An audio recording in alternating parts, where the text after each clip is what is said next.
बिस्मिल्लाहिर्रहमानिर्रहीम अस्सलामु अलैकुम। पाकिस्तान सुपर लीग सीज़न 8 के हवाले से सिंध टीवी न्यूज़ की खुसूसी ट्रांसमिशन में एक भेरो ॿीहर भलीकार नाज़रीन। PSL 8 जा दिलचस्प मुक़ाबला जारी आहिनि, जिते अॼु मैच नंबर 26 खेॾी वेंदी, जंहिंमें इस्लामाबाद यूनाइटेड जो मुक़ाबलो थींदो लाहौर कलंदर सां।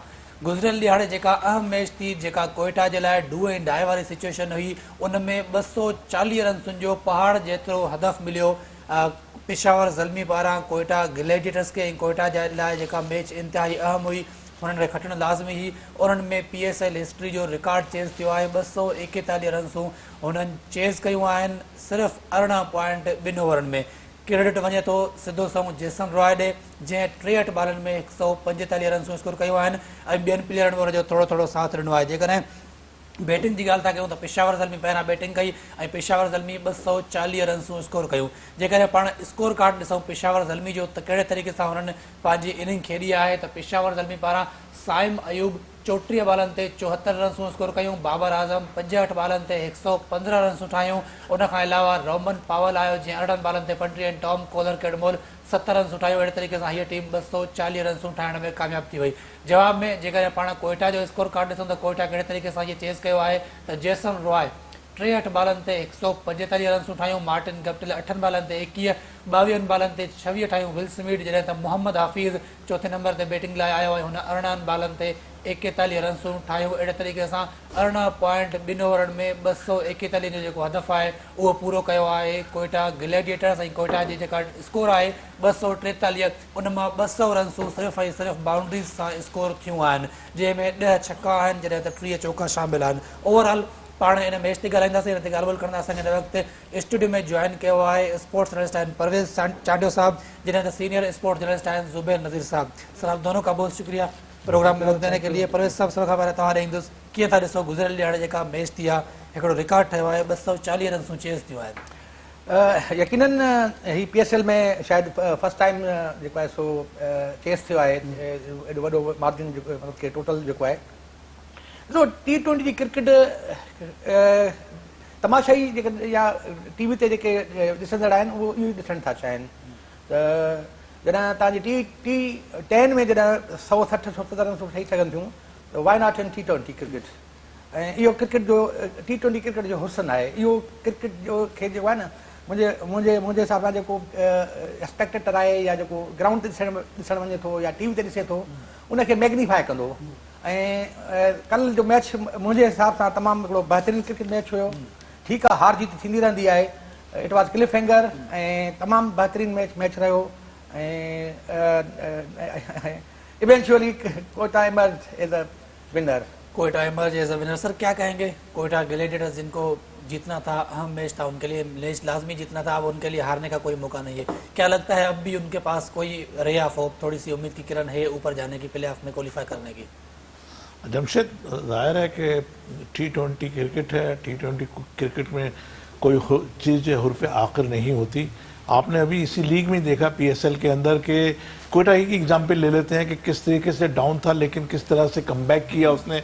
तो स्टिल मैं समझता हूँ कि लीग के 1-2 अगले जो मैचेस ओपन हैं, और जाहिर है कि आपके टॉप के 2 टीमों का तो ऑलरेडी डिसाइड हो चुका है, लेकिन ये कि बाकी जो टीमें हैं उनके लिए भी स्ट्रगल का टाइम है और यू हैव नो आइडिया कि कौन सी टीम आगे बढ़कर जो है कर सकती है। जैसे कि गुज़िश्ता रोज़ का मैच हुआ, अनएक्सपेक्टेड था और गैर यकीनी तौर के ऊपर जो सूरत हाल सामने पेश आई, एक बड़ा टारगेट बनाया गया और उसको चेस किया गया। तो ये T20 क्रिकेट है, स्टिल ओपन, लेकिन कोयटा ने अच्छा परफॉर्म किया और उसकी वजह से उसकी होप्स बढ़ गई हैं। होप्स बढ़ गई हैं। पर साहब छा चवंदव, छा कोयटा जे लाइ कुदरत जो जेको निज़ाम आहे उहो कुझु बहितर फ़ैसिलो कंदो? ॾिसो स्टैटिस्टिकली इट इज़ पॉसिबल, मतलब कि मुमकिन था आहे क्रिकेट में जेको इहो चवंदा आहिनि जेको पॉसिबिलिटी आहे, ग्रेट पॉसिबिलिटी आहे, पर लॉन्ग वे टू गो। ॾिसो न इफ्स एंड बट्स वारी ॻाल्हि थी आहे, त तव्हांखे मुल्तान खां खटिणो आहे, मुल्तान खे हाराइणो आहे, मुल्तान ॿियो मैच आहे उहो बि हाराए, तॾहिं that will make it possible कि तव्हांखे जेको आहे न जेका बर्थ आहे चैन में उते मिले। कोयटा जे हारण जा सबब छा था सम्झो? कोयटा एॾो लेट स्टार्ट विनिंग कॉम्बिनेशन ठाहिण में एतिरी देरि थी वई, छा होमवर्क न हुयो या ॿी का शइ न हुई, छो जो टॉप ऑर्डर में जॾहिं विल स्मिथ गप्टिल ऐं रॉय खेॾनि था त हीअ टीम कुझु बहितर परफॉर्म करे थी, पर विनिंग कॉम्बिनेशन ठाहिण में काफ़ी देरि थी चुकी आहे। मां नथो सम्झां कोई विनिंग कॉम्बिनेशन या को जेका स्ट्रेटजी या डिवाइस करण में का ग़लती आहे, एग्जीक्यूशन जा फॉल्ट आहिनि।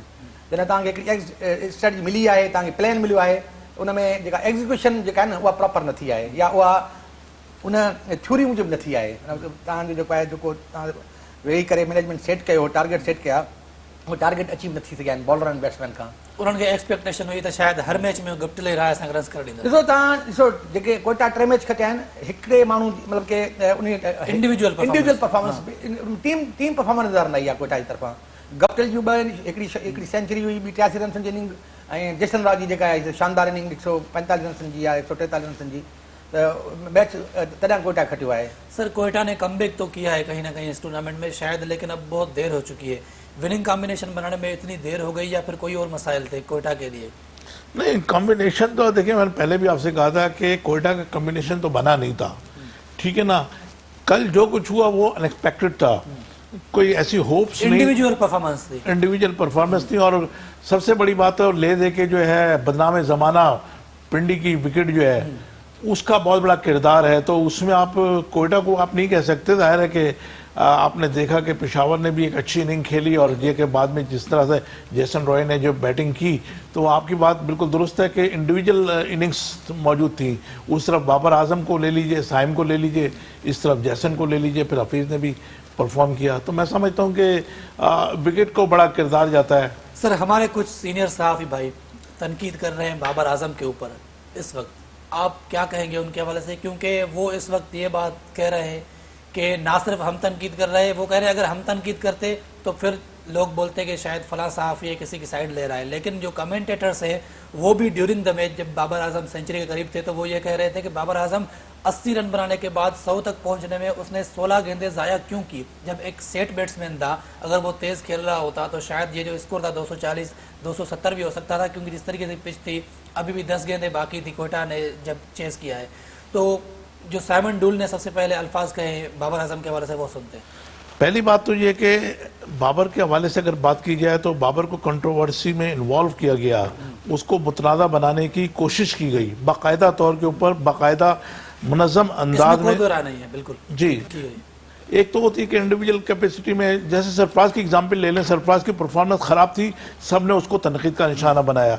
लेकिन आप एक बाकायदा मनसूबाबंदी के तहत जो है बाबर आजम के ख़िलाफ़ जो है हथियार लेके खड़े हो जाएँ तो वो गलत है मेरे ज़ाती निगाह में। जहाँ तक आप गुज़िश्ता रोज़ की इनिंग की बात कर रहे हैं, उसके हवाले से आपको सोचना पड़ेगा बाबर आजम किस तरीके का बैटर है। विराट कोहली के हवाले से कहते हैं, ठीक है, विराट कोहली का एक अपना स्टाइल है, ठीक है। यूनुस खान अगर आप एग्जाम्पल लें, यूनुस खान का अपना एक स्टाइल था। ये वो प्लेयर्स हैं जो कि अपने स्टाइल से खेलते हैं, अपने स्टाइल से इनिंग खेलते हैं। सर अगर वो 80 रन तेज़ स्ट्राइक रेट के साथ बना सकते हैं तो सेंचुरी तक पहुंचने में 16 गेंदें क्यों, 20 रन के लिए 16 गेंदें आपने क्यों खेली? कमेंटेटर्स भी ये कह रहे थे कि हमें लग रहा है इस वक्त कि बाबर आजम सिर्फ और सिर्फ सेंचुरी के लिए सोच रहे हैं, अपनी टीम के लिए नहीं सोच रहे। देखिए माइंड सेट होता है इसमें। बैटर जो है ना, जैसे बाबर है मिसाल के तौर पे, उसके ऊपर पहले तो प्रेशर था कि भाई उसने लीग की पहली सेंचुरी को अचीव करना है, टारगेट होता है। जब टारगेट की तरफ जा रहे होते हैं बहुत आप रिजर्व हो जाते हैं, एग्रेशन आप नहीं दिखा रहे होते, उस वक्त मोहतात होना पड़ता है। तो मेरे हिसाब से उसने मोहतात होकर और अच्छी मेरिट के ऊपर अच्छी बॉलिंग, अच्छी गेंदों का इंतजार किया उसने, और मेरिट के ऊपर आके उसने स्ट्रोक्स खेले। ऐसा नहीं था कि एग्रेशन में खेलता रहता और स्ट्रोक्स खेलता रहता। जैसन राय के आगे कुछ नहीं था, उसने सिर्फ परफॉर्म करना था। आपने देखा किस तरह से उसने दिलदारी के साथ और दीदारी के साथ जो है उसने इनिंग खेली। लेकिन बाबर आजम जो है he was waiting for the proper ball, और जब प्रॉपर बॉल्स उसको मिलती नहीं तो उसने स्ट्रोक्स खेले और आगे चल के उसने परफॉर्म किया। सर छा चवंदो बाबर आजम जे वाले जेका तनकीद थिए पई अजाई आहे या जायज़? जायज़? मां साईं सां डिसेंट कंदुसि। बाबर आजम अनडाउटली तमामु हिकिड़ो ब्रांड क्रिकेटर आहे, उनमें को शक न आहे। पर जॾहिं when it comes two T20 there are certain question marks. ऐं यकीनन ॾिसो, मां हिकिड़ी शइ चवंदुसि त तव्हीं भली तनकीद कयो, पर तनकीद बराए इस्लाह हुजे, तनकीद बराए तनकीद न हुजे। मूंखे पूरो यकीन आहे त जेके बाबर आज़म ते तनकीद कनि था उहे मुसबत तौरु जेको आहे सो उहे चाहिनि था त बाबर आज़म जेके क्रिकेट T20 जा डायनामिक्स आहिनि उन्हनि खे अचीव करे, उन्हनि ते पूरो लहे, उन्हनि जे मयार ऐं मिक़दार ते पूरो लहे। सो 80 रन्सनि खां पोइ तव्हां 16 बॉल कंज़्यूम कया आहिनि, this is not fair. Cricket जेका आहे न, तव्हां पंहिंजी सेंचुरी जे लाइ तव्हां 20-25 रन्स खटाए छॾिया। सर कुछ ॾींहं अॻु में शाहिद आफ़रीदी, इंज़माम, इमाम उल हक़ वग़ैरह मिसबाह वेठा हुया जॾहिं हिकिड़े TV चैनल ते, उते बि उन्हनि इहा ॻाल्हि कई त जॾहिं विराट कोहली या AB डिविलियर्स जॾहिं उहे 50 स्कोर कनि था त उन खां पोइ बाज़ारनि खे ख़ौफ़ हूंदो आहे त यार 50 स्कोर कई आहे, हाणे ही बिल्कुलु बिना ख़ौफ़ जे खेॾंदा ऐं असांजे ख़िलाफ़ रन्सूं कंदा। पर जॾहिं बाबर आज़म 50 सेंचुरी करे थो, हुनजे बावजूदि बि उनखां पोइ बि जेके बाज़ार आहिनि उहे डिॼनि नथा बाबर आज़म मां। इहो ई फ़र्क़ु आहे त बाबर आज़म अञा उन क्लास खे मैच नाहे करे सघियो। ॾिसो, मां शाहिद अफ़रीदी ऐं इंज़ाम रख जा पंहिंजो ओपिनियन थी सघे थो, उनमें को शक न आहे त बाबर आज़म पाकिस्तान जो जेको हींअर ताईं जेके बैट्समैन बैटर पाकिस्तान पैदा कया आहिनि उनमें नंबर 1 आहे। टेक्निकली साउंड आहे, स्कोर कया आहिनि, हुन मैच खटाया आहिनि। पर ॾिसो, T20 क्रिकेट जेका आहे न, उहा पंहिंजे वक़्त सां गॾु जेको आहे न, उहा तेज़ थींदी वञे। बिल्कुलु, त असांखे जेको आहे न एक्सीलेटर ते पेर तेज़ रखिणो पवंदो ऐं उन्हनि शइ खे इन शइ खे एडॉप्ट करिणो पवंदो। बाबर आज़म जी क्रिकेट खोड़ सारी क्रिकेट पई आहे ऐं बाबर आज़म अञा 10 साल पाकिस्तान खे रिप्रेज़ेंट करे सघे थो। त मां जेकॾहिं मुंहिंजी ख़्वाहिश हूंदी त बाबर आज़म जेको आहे सो जॾहिं 50 स्कोर करे त बॉलर उनखां ख़ौफ़ज़दा हुजनि। सर क्या कहेंगे, आप सीनियर स्पोर्ट्स जर्नलिस्ट हैं, आपके पास खबरें होंगी, सरफराज अहमद के हवाले से क्या अपडेट्स हैं? क्या वो नेक्स्ट सीज़न में कोयटा के लिए एज ए कैप्टन ही खेलेंगे? क्योंकि आज कल के मैच में चलो कप्तानी का तो इतना अहम रोल नहीं था, लेकिन फिर भी एक क्रेडिट जाता है कि नवाज़ कप्तान थे इसीलिए टीम जीत गई। और फिर अगले सीज़न में वैसे भी जो सरफराज की कप्तानी है वो उस पर सवाल निशान है, इस वक्त उसकी खुद की परफॉर्मेंस नहीं है, फिर कप्तानी के ऊपर सवाल निशान है। तो क्या लगता है नेक्स्ट सीज़न में नवाज़ एज ए कैप्टन हमें नजर आएंगे? देखिए जमशेद, क्रिकेट में ना लक बहुत काउंट करता है, किस्मत का बड़ा दखल होता है। आपने देखा होगा बहुत से ऐसे प्लेयर्स जो कि बिल्कुल टेस्ट क्रिकेट में लेवल पर पहुंच गए थे और ऐसा लग रहा था कि वो टेस्ट क्रिकेट में अब अपीयर होंगे, एक नहीं कई मिसालें हैं, लेकिन वो भी डिसअपीयर हो गए। तो किस्मत बहुत होती है और बाद ऐसे प्लेयर जिनका लक नहीं होता और सडनली वो टेस्ट प्लेयर बन जाते हैं या इंटरनेशनल प्लेयर बन जाते हैं। सरफराज अहमद, मैं दायरा मेरे दोस्त हैं, वो अच्छे मोहब्बत करने वाले आदमी हैं, लेकिन मैं ये समझता हूँ कि आजकल उनका बैड लक चल रहा है। अब जैसे आपने खुद कहा ना कि नवाज ने कैप्टनसी ली और टीम एकदम बिल्कुल चेंज हो गई और एकदम इतना बड़ा 240 रन का टारगेट चेस किया। अब सरफराज की किस्मत के उसको इंजरी हो गई और इंजरी की वजह से वो नहीं खेला और नवाज को लीड करना पड़ा और टीम ने परफॉर्म किया और जीत गया। तो ये किस्मत की बात होती है। इंडिविजुअली मैं बात करूँ सरफराज की, सरफराज परफॉर्म नहीं कर पाया अब तक। जो है देखिए, एक कैप्टन इनिंग नहीं खेल पाया वो। कैप्टन को कम से कम एक इनिंग खेलनी चाहिए, ताकि ये कितने मैचेस हो चुके हैं, 9 मैचेस खेल लिए ये लोग, तो 9 मैचेस में एक इनिंग भी उसकी कैप्टन इनिंग आपको नज़र नहीं आ रही है। तो कैप्टन फ्रंट पे आके लीड करता है, जब लीड करता है तो उसकी टीम खुद ब खुद बूस्ट करती है। लेकिन सरफराज के साथ बैड लक रहा है और फिर बैड लक जब आता है तो फिर कंटिन्यू चलता रहता है। अब उसको इंजरी हो गई है तो आई हैव नो आइडिया कि कितना होगी, लेकिन आजम खान बता रहे थे, जो उनके मैनेजर हैं, वही कह रहे थे कि ये कोशिश होगी कि वो वापस आ जाएं, लेकिन मैं नहीं समझता कि वो वापस आएंगे, क्योंकि रिस्की होगा।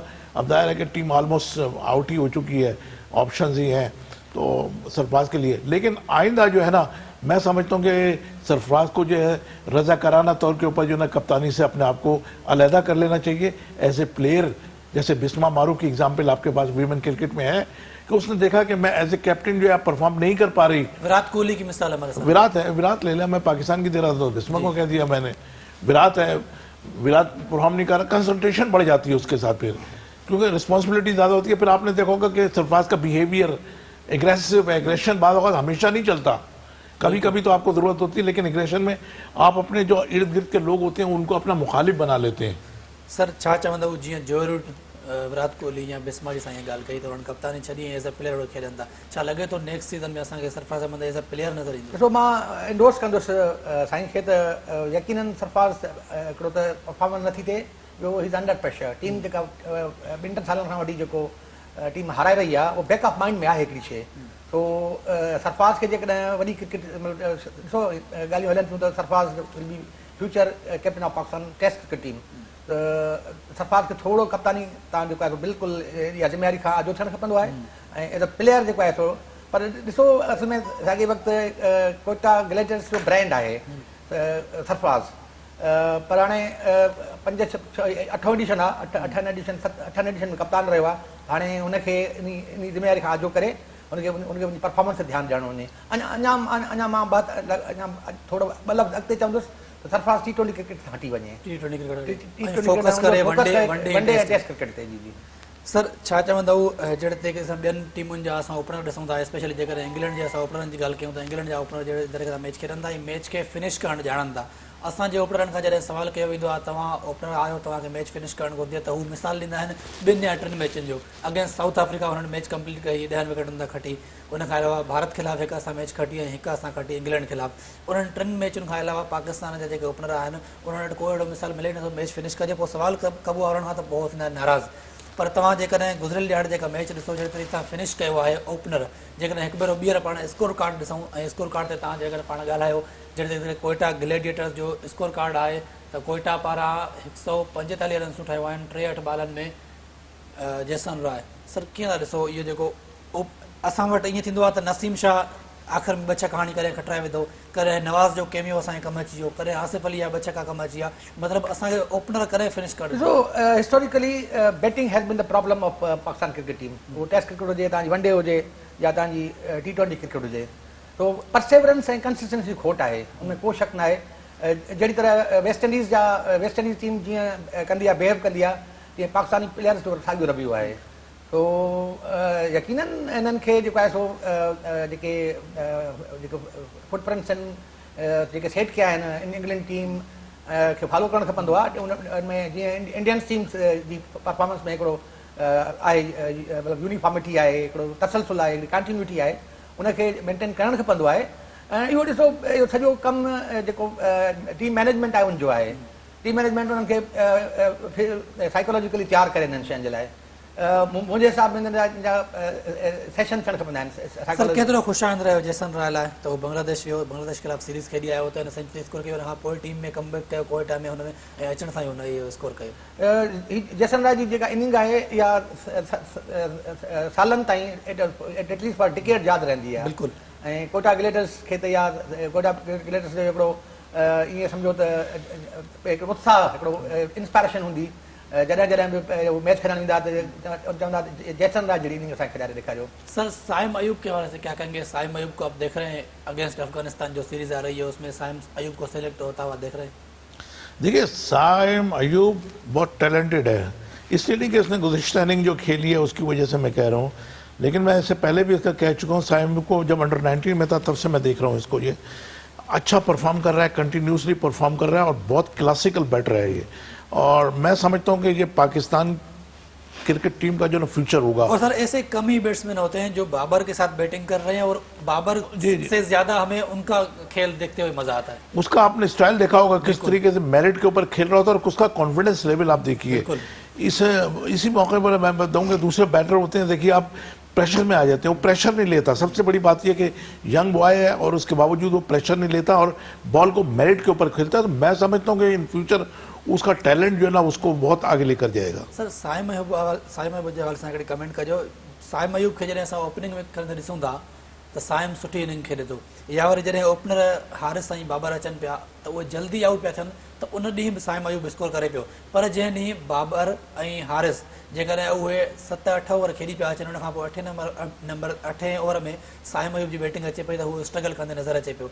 त छा जेको ओपनर आहे हुनखे प्रॉपर ओपनिंग ई ॾिनी वञे तॾहिं ई परफॉर्म कंदो, उनखां अलावा परफॉर्म न कंदो? ॾिसो, टीम आहे, टीम में तव्हांखे जेको मिलंदो आहे कि हिकिड़ो रोल मिलंदो आहे, तव्हांखे रोल जेको आहे प्ले करणो हूंदो आहे। मां तव्हांजे अॻियां कुझु पोयनि प्रोग्राम में चई वियोसि त ही सेकेंड बाबर आज़म आहे जेको इज़ इन ऑफिंग। त पाकिस्तान लाइ साइम अयूब ॿियो जेको आहे बाबर आज़म साबित थींदो। थोरो तेज़ खेॾे थो बाबर। न, ॾिसो, बाबर हाणे जो पंहिंजो क्लास आहे हुनमें को शक न आहे। बाबर हाणे तमामु, मूं चयो न, पाकिस्तान जेकॾहिं को एवर प्रोड्यूस्ड बैटर उहो नंबर 1 ते जेको आहे सो मां, भले यूसुफ युवाना जो शानदार जेको आहे सो हुयो क्लास हुयो, इंतज़ाम हुयो, तव्हां यूनिस खान आहे, पर आहे rank number 1 on the top of the list Babar Azam खे। ऐं मूंखे बिल्कुलु बाबर आज़म जो जेको आहे अक्स नज़र थो अचे साइम अयूब में। जीअं साईं चयो त अंडर 19, मां पिण हुनखे अंडर 19 खां वठी सुञाणा थो। साइम अयूब जो फेवरेट प्लेयर सईद अनवर आहे। ॾिसो हुन में को शक न आहे, सईद अनवर बि हिकिड़ो क्लास प्लेयर रहियो आहे, पर सईद अनवर ॾिसो, सईद अनवर शुरू में जेको आयो न त उन्हनि जी गेम कुझु ॿी हुई, पोइ हुन पंहिंजे पाण खे एडजस्ट कयो। सईद अनवर हर बॉल खेॾंदो हो शुरू में, पर हुन अची बाद में क्रिकेट जा डायनामिक्स सम्झा ऐं पोइ वॾी वॾी इनिंग्स खेॾणु लॻो।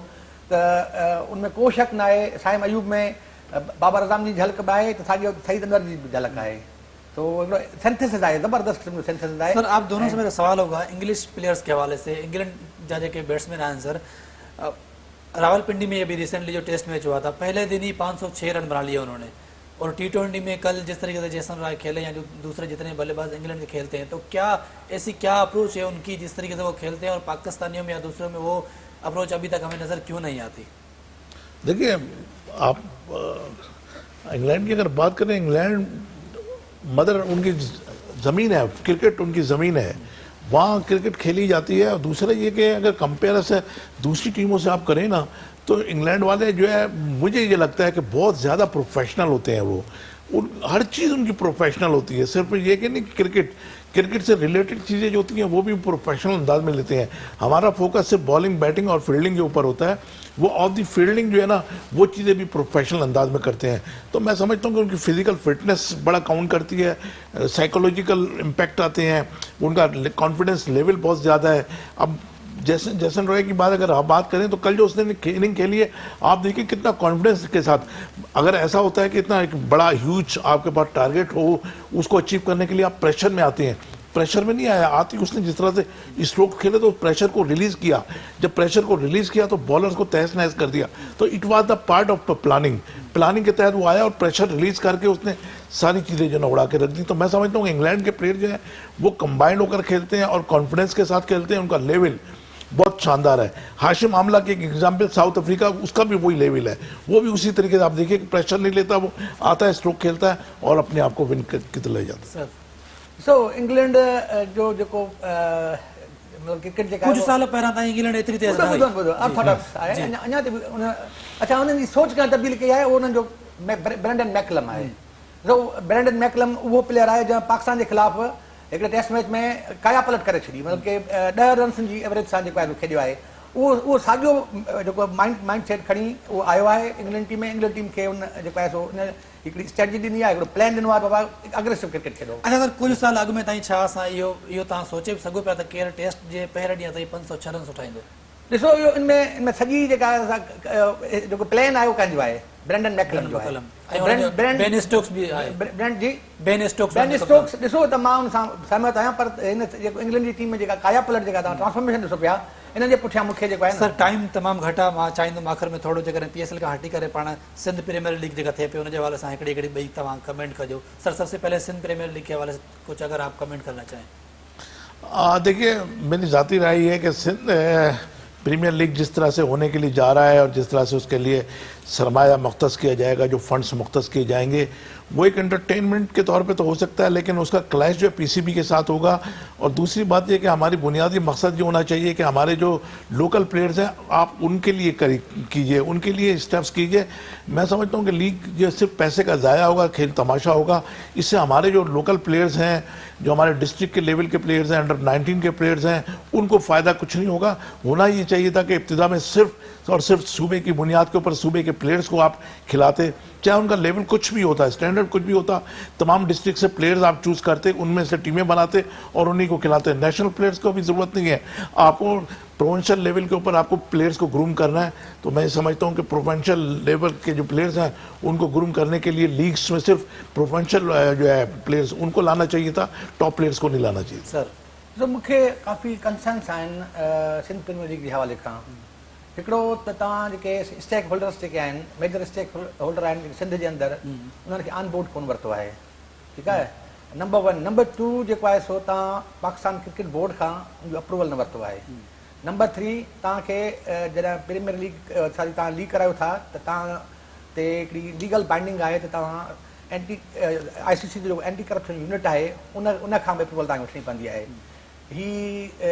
मूंखे नथो सम्झ में अचे त हीउ हिकिड़ो मतिलबु कि को रैशनल क़िस्म जी जेका मूव न आहे, ऐं हीउ अलाए कंहिंजो आइडिया आहे, मतिलबु ईअं मतिलबु एतिरी तेज़ी सां एग्जीक्यूट करण जी कोशिशि कई वई आहे। ॾिसो साईं जो जेको बिल्कुलु हिकिड़ो त ॾिसो तव्हांजा जेके लोकल स्टेक होल्डर आहिनि उहे इन्वॉल्व न थींदा त तव्हांखे कीअं मतिलबु तव्हां उन्हनि खां लोकल टैलेंट किथां ईंदो? तव्हां उन्हनि खां इनपुट न वठंदो।